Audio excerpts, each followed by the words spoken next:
Hi there, I'm James Appice and this is Coffee and a Case Note.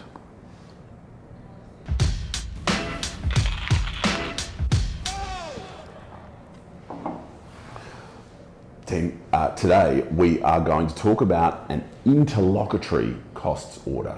Sounds a bit fiddly, but don't worry about it, we're going to figure it out.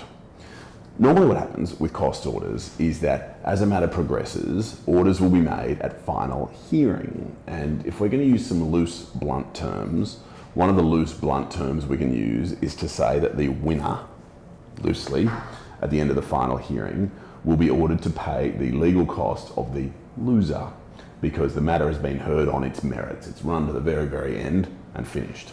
Right.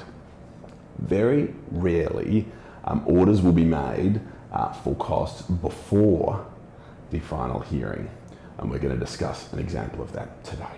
Okay, we've got an administrator, and this administrator is appointed to, among other things, sell some property. And we have a disgruntled party, and this disgruntled party makes an application to, among other things, remove the administrator. And the basis, the real complaint of this person, of this entity, is that the administrator has been too slow in selling this property. One of the reasons for the slowness is that the administrator needs to deal with other pieces of litigation relevant to the administration. So he's got other court battles going on that demand attention.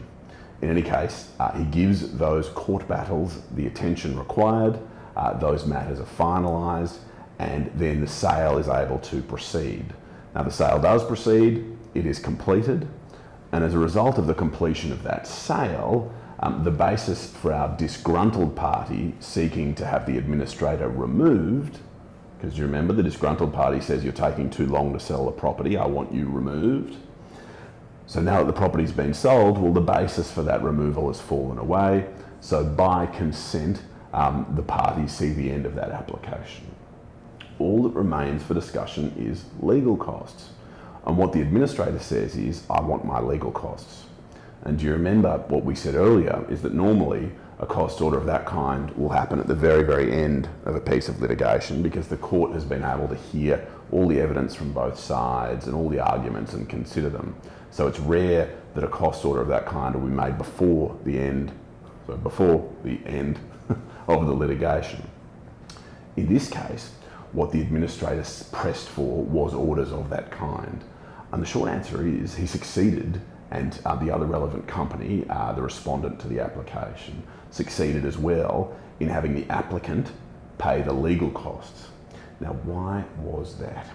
The court worked through the nature of the administration, worked through the nature of the sale, and worked through some expert advice that the administrator had received in relation to the sale, and had come to the view that there was nothing before the court to suggest that any other administrator would have gone ahead with the administration in a way that was faster or more efficient or more in the interests of those who would share in the outcome of the administration.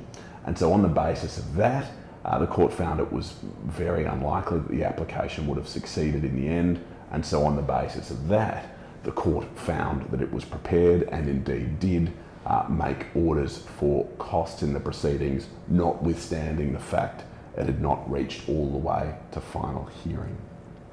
So what I hope that quick adventure through legal costs assisted you with was understanding that sort of final hearing point and the very rare interlocutory point, and I hope to join you again soon for another coffee and another case note. Cheers.